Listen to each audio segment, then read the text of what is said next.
नमस्कार साथियों, unique coaching classes में आपका हार्दिक स्वागत है। मैं रामलाल साकला। आज अपन पढ़ने जा रहे हैं कक्षा 11th की रसायन विज्ञान, जिसका पहला टॉपिक है रसायन विज्ञान की मूलभूत अवधारणाएं।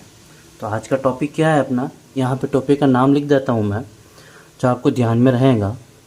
रसायन विज्ञान की मूल अवधारणा है। इस अध्याय के अंदर अपन क्या क्या पढ़ेंगे, यदि इसके बारे में यदि चर्चा करें अपन कि इस अध्याय के अंदर अपन क्या क्या पढ़ने वाले हैं, तो रसायन विज्ञान की मूलभूत अवधारणाओं के अंदर अपन पढ़ेंगे कि रसायन विज्ञान क्या है, रसायन विज्ञान का जन्म कहाँ से हुआ, रसायन विज्ञान की उत्पत्ति कैसे हुई, वास्तव में रसायन विज्ञान के अंदर अपन क्या क्या पढ़ेंगे, ये सारी चीज़ें अपन पढ़ेंगे रसायन विज्ञान की मूलभूत अवधारणाओं के अंदर। सबसे पहले यदि मैं बात करूं विज्ञान का, तो आपको पता है कि विज्ञान किसे कहते हैं, विज्ञान किस भाषा से मिलकर बना शब्द है। तो बात करूं विज्ञान की यदि मैं बात करूं, तो विज्ञान को अपन अंग्रेजी में बात करें तो इसको बोलते हैं साइंस। क्या बोलते हैं? साइंस। यदि साइंस के बारे में बात करूं तो साइंस क्या है, साइंस हमें क्या बताता है।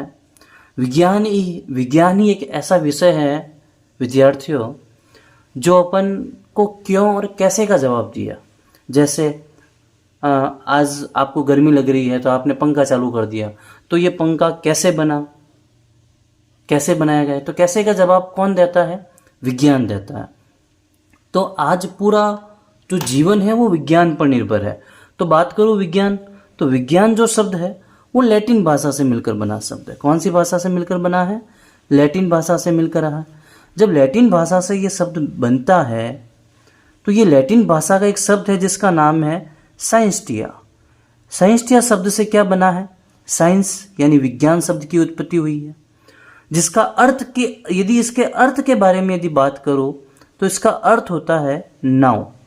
और नाव का मतलब क्या होता है? जानना। किसके बारे में जानना? खोजों के बारे में जानना। तो ये सारी चीज़ें क्या है? विज्ञान से रिलेटिव है। ये सारी चीज़ें क्या है? विज्ञान से रिलेटिव है। बात करो विज्ञान की परिभाषा, किसे कहते हैं विज्ञान। तो विज्ञान की परिभाषा के बारे में यदि आप बात करो तो कक्षा 6 से पढ़ते आ रहे हो।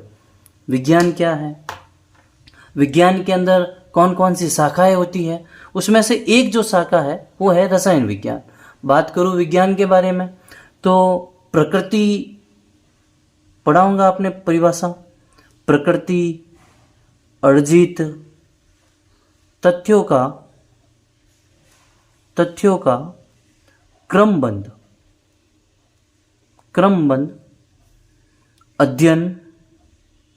अध्ययन एवं सुव्यवस्थित ज्ञान ही विज्ञान कहलाता है।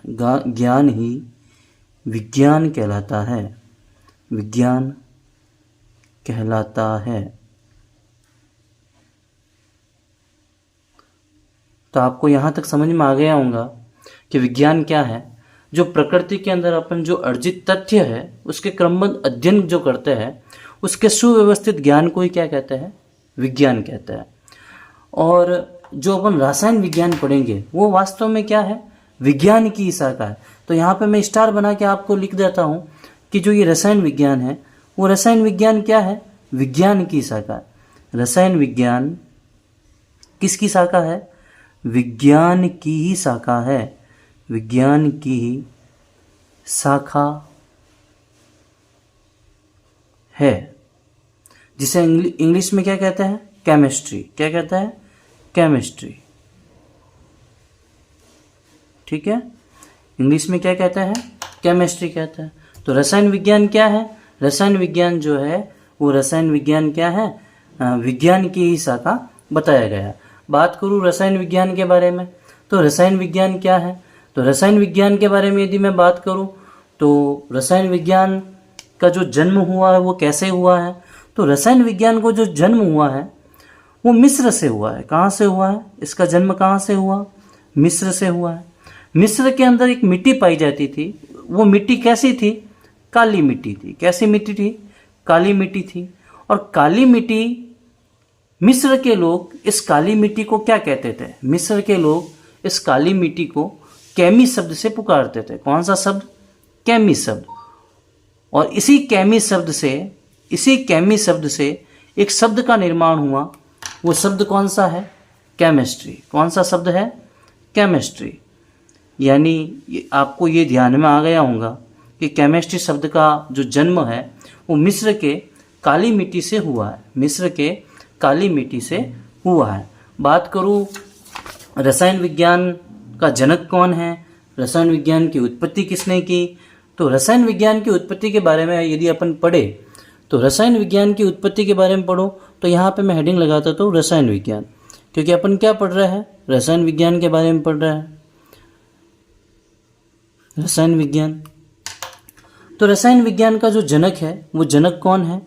जनक का नाम है एंटोनी लेवोशियर। कौन है? एंटोनी लेवोशियर। रसायन विज्ञान का जनक एंटोनी लेवोशियर। तो ये एंटोनी लेवोशियर क्या कहता है? एंटोनी लेवोशियर के अनुसार यदि यहाँ से इसकी परिभाषा लिखे अपन तो अपन लिखेंगे एंटोनी लेवोशियर के अनुसार, लेवोशियर के अनुसार विज्ञान की वह शाखा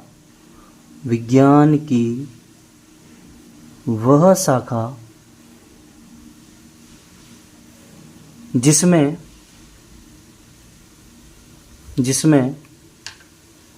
पदार्थों के संगठन एवं उनके गुणधर्मों का अध्ययन किया जाता है। गुणधर्मों का अध्ययन किया जाता है।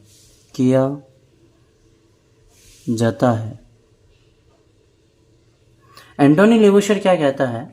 एंटोनी लेवोशियर कहता है कि विज्ञान की वह शाखा जिसमें पदार्थों के, यानी पदार्थ क्या है? छोटे छोटे कणों से मिलकर बना है, तो उसके संगठन तथा उसके जो गुण हैं, उसके गुण धर्मों का जो अध्ययन किया जाता है वो कहाँ पे किया जाता है? रसायन विज्ञान में किया जाता है। रसायन विज्ञान से रिलेटिव बहुत सारे वैज्ञानिक आए, बहुत सारे वैज्ञानिकों के अलग अलग मत था। अलग अलग मतों के कारण रसायन विज्ञान की परिभाषाएं जो है वो अलग अलग है। जैसे एंटोनी लेवोशियर जो है वो जनक है, इसके अनुसार ये क्या कहते हैं? जिसमें पदार्थों के संगठन और उसके गुण धर्मों का जो अध्ययन किया जाता है वो कौन से विज्ञान में किया जाता है? रसायन विज्ञान में किया जाता है। दूसरा वैज्ञानिक आता है जिसका नाम है रोल्ड हॉफमैन। रोल्ड हॉफमैन ये क्या कहता है? ये कहता है कि जो रसायन विज्ञान है वो अणुओं का विज्ञान है। कैसा विज्ञान है? तो अपन यहाँ पे लिखेंगे कि रसायन विज्ञान अणुओं का विज्ञान है। अणुओं का विज्ञान है। यह न केवल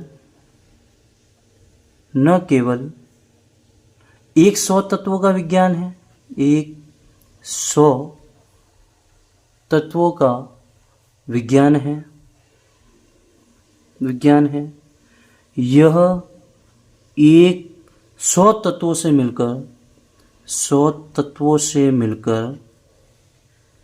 मिलकर बने अणुओं का विज्ञान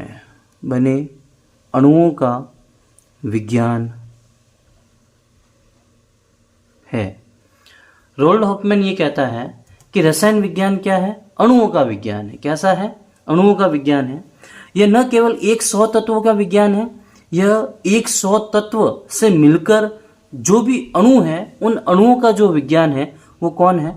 रसायन विज्ञान है। रसायन विज्ञान जो आपके कक्षा 11वीं की जो रसायन विज्ञान की जो पुस्तक है उस पुस्तक के अंदर जो परिभाषाएं लिखी हुई है वो रसायन विज्ञान ये कहती है, रसायन विज्ञान अपनी परिभाषा क्या बताती है? वो बताती है कि विज्ञान की वह शाखा, विज्ञान की वह शाखा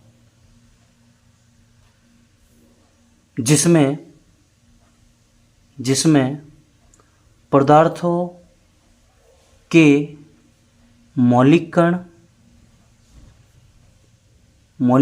कणों, और मौलिक कण कैसे होते हैं, तो अपन लिख रहे हैं मौलिक कण किसे कहते हैं, परमाणु हैं, अणु हैं, आयन हैं, आयनों का एवं इनमें होने वाली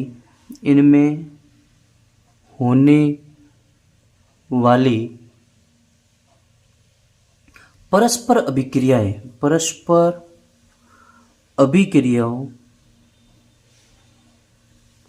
अभिक्रियाओं का अध्ययन किया जाता है। ये क्या है, रसायन विज्ञान कहलाता है। रसायन विज्ञान कहलाता है। तो यहाँ तक आपको जानकारी हो गई होगी कि रसायन विज्ञान क्या है। रसायन विज्ञान की वह शाखा जिसमें पदार्थों के मौलिक कणों का मतलब क्या है, जैसे परमाणु हो गया, अणु हो गया, आयन हो गए, एवं इनमें होने वाली जितनी भी परस्पर अभिक्रियाओं का जो अध्ययन किया जाता है, वह अध्ययन किस में किया जाता है, वह अध्ययन किया जाता है रसायन विज्ञान के अंदर। यहाँ तक समझ में आ गया विज्ञान क्या है, रसायन विज्ञान क्या है। रसायन विज्ञान एक विज्ञान की शाखा है। इस रसायन विज्ञान के अंदर अपने भारत में जो वैज्ञानिक हुए, उन भारतीय वैज्ञानिकों का बहुत सारा योगदान रहा। तो अपन यहाँ पे हेडिंग लगाएंगे, सबसे पहले क्या लगाएंगे, रसायन विज्ञान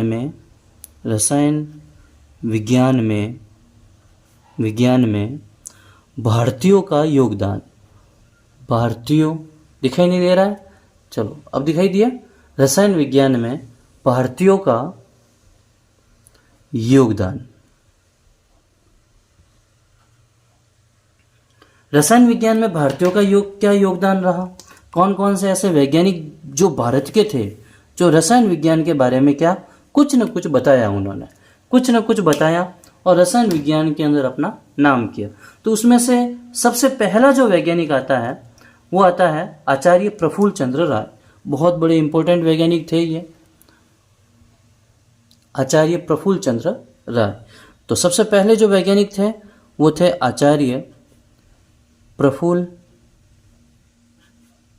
चंद्र राय।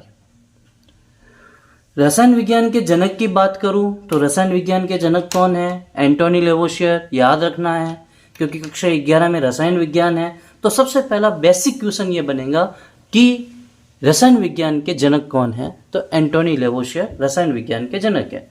बात करूं रसायन विज्ञान के पितामह, तो रसायन विज्ञान के जो पितामह है वो कौन है, आचार्य प्रफुल्ल चंद्र राय। आचार्य प्रफुल्ल चंद्र राय ये कौन है, रसायन विज्ञान के पितामह। इन्होंने एक पुस्तक लिखी थी, बहुत ही प्रसिद्ध पुस्तक थी, जिसका नाम था history of Hindu chemistry.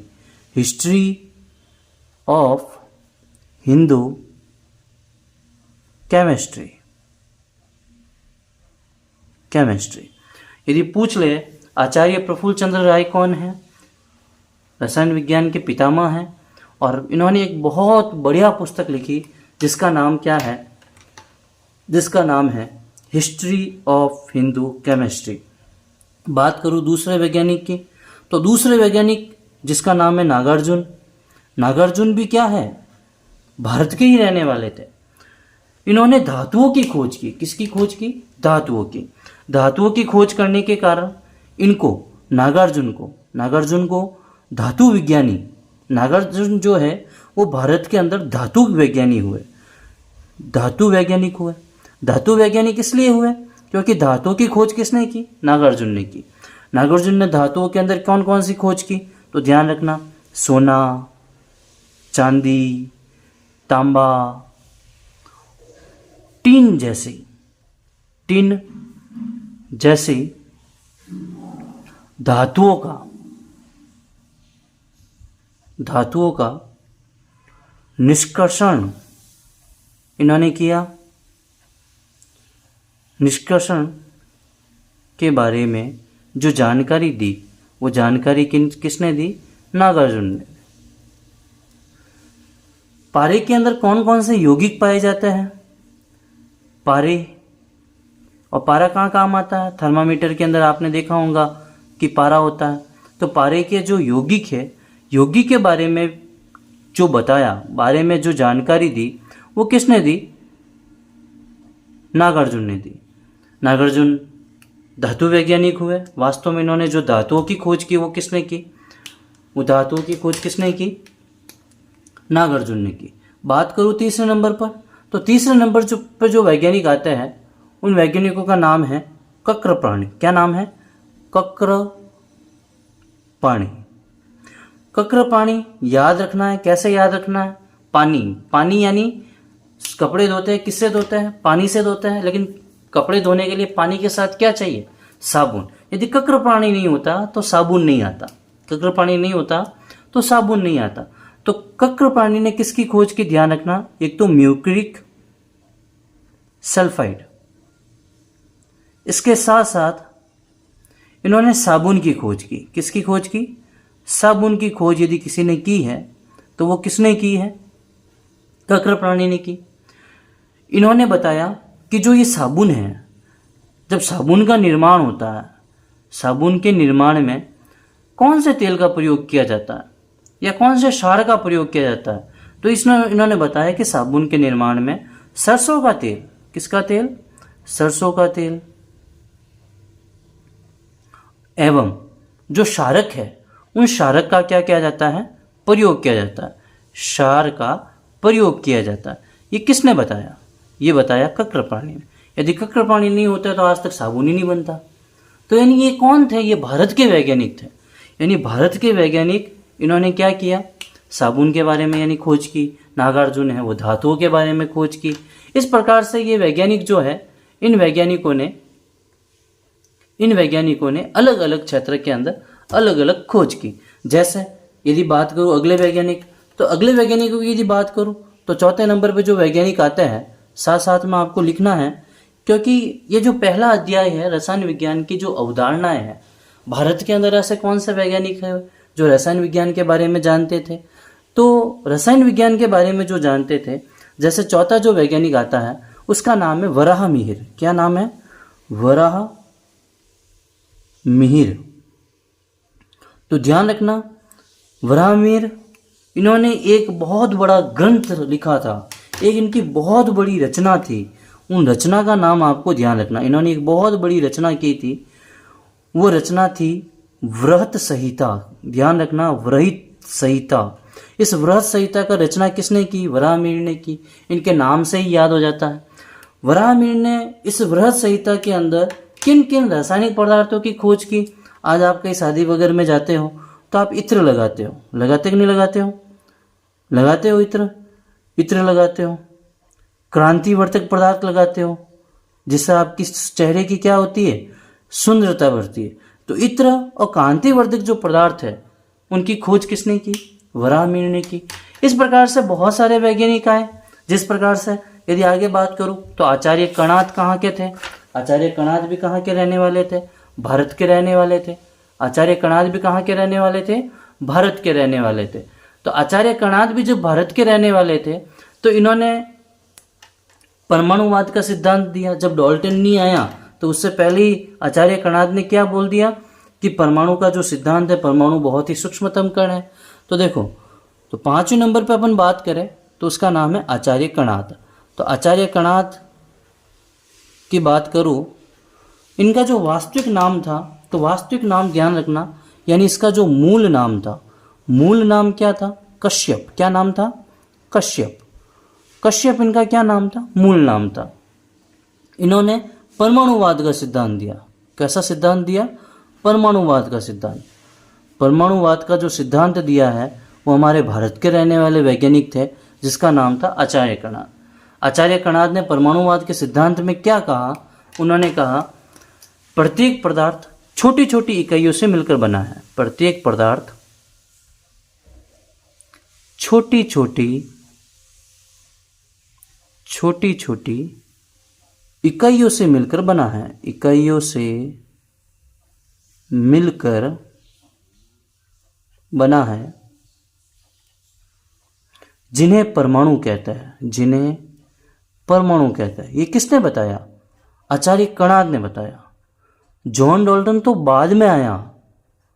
John Dalton के लगभग 2500 वर्ष पूर्व, कितने 2500 वर्ष पूर्व जॉन डाल्टन ने ये बता दिया। 2500 वर्ष पूर्व आचार्य कणाद ने ये बताया कि प्रत्येक पदार्थ है वो छोटी छोटी इकाइयों से मिलकर बना होता है। तो यहाँ पे अपन हेडिंग लगा के लिख सकते हैं। क्या लिख सकते हैं? परमाणु सिद्धांत की खोज जॉन डाल्टन आज अपन मानते हैं, लेकिन जॉन डाल्टन के परमाणु सिद्धांत, जब उसने परमाणु सिद्धांत दिया था, उस परमाणु सिद्धांत के लगभग 2500 वर्ष पूर्व, कितने वर्ष पूर्व? 2500 वर्ष पूर्व कणाद ने कौन सा सिद्धांत दिया? परमाणुवाद का सिद्धांत दिया। जॉन डाल्टन के परमाणु सिद्धांत के लगभग 2500 वर्ष पूर्व, जॉन डाल्टन के 2500 वर्ष पूर्व आचार्य कणाद ने यह सिद्धांत प्रतिपादित कर दिया था। बात करूं अगला वैज्ञानिक, तो अगला जो वैज्ञानिक आता है वो 6 नंबर पे वैज्ञानिक आता है चरक। चरक द्वारा एक ग्रंथ लिखा गया। क्या नाम है? सबको पता है, पढ़ा होगा कक्षा 10 के अंदर। चरक संहिता। क्या नाम था? चरक संहिता। और चरक संहिता के अंदर क्या होता है? सभी रोगों का उपचार होता है। ध्यान रखना, चरक संहिता के अंदर क्या होता है? सभी रोगों का जो उपचार है वो किस में लिखा गया है? चरक संहिता के बारे में। और रोगों का उपचार के लिए धातु भस्म का प्रयोग किया जाता है। क्या किया जाता है? धातु भस्म का प्रयोग किया जाता है। ये सारी जानकारी किसने दी? चरक ने दी। किसने दी? चरक ने दी। तो आपको ध्यान में आ जाना चाहिए कि चरक संहिता है वो किसने लिखा है? चरक ने लिखा है। और इसके अंदर रोगों के उपचार के बारे में बताया है। बात करूं अगला वैज्ञानिक, जैसे अगला वैज्ञानिक आता है सुश्रुत। सुश्रुत है, उसने भी एक अपनी रचना की। सारे अपने नाम से ही स्पष्ट ध्यान रखना। सुश्रुत संहिता। क्या नाम है? सुश्रुत संहिता। सुश्रुत संहिता के अंदर ये बताया गया है कि शल्य चिकित्सा कैसे होगी। शल्य चिकित्सा का प्रयोग किसके अंदर बताया गया है? सुश्रुत संहिता के अंदर बताया।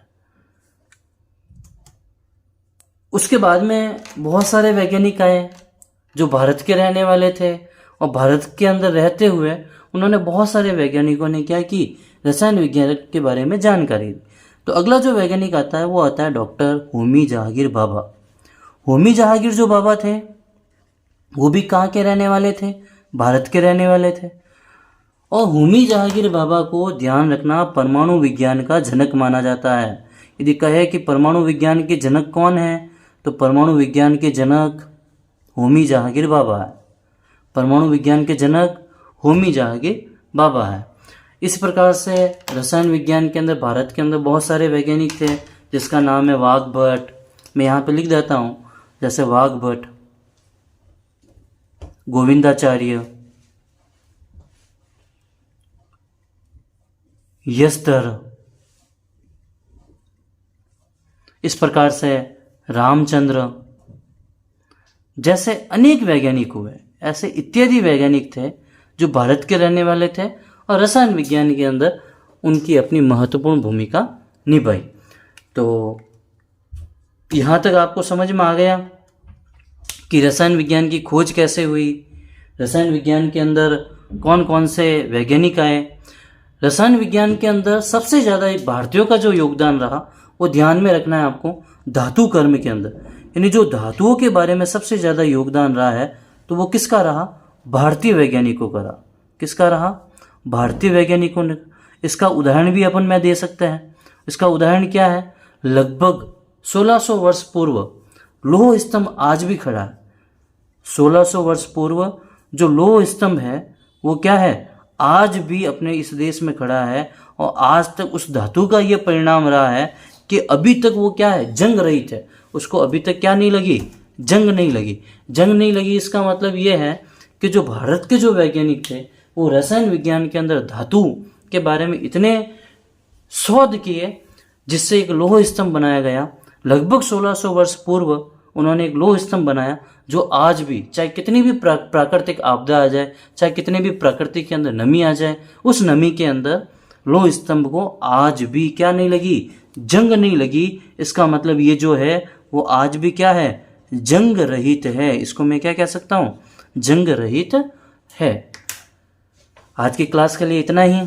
चैनल को सब्सक्राइब करना है, अपने दोस्तों को जो 11th क्लास में है उनको ज़्यादा से ज़्यादा शेयर करना है।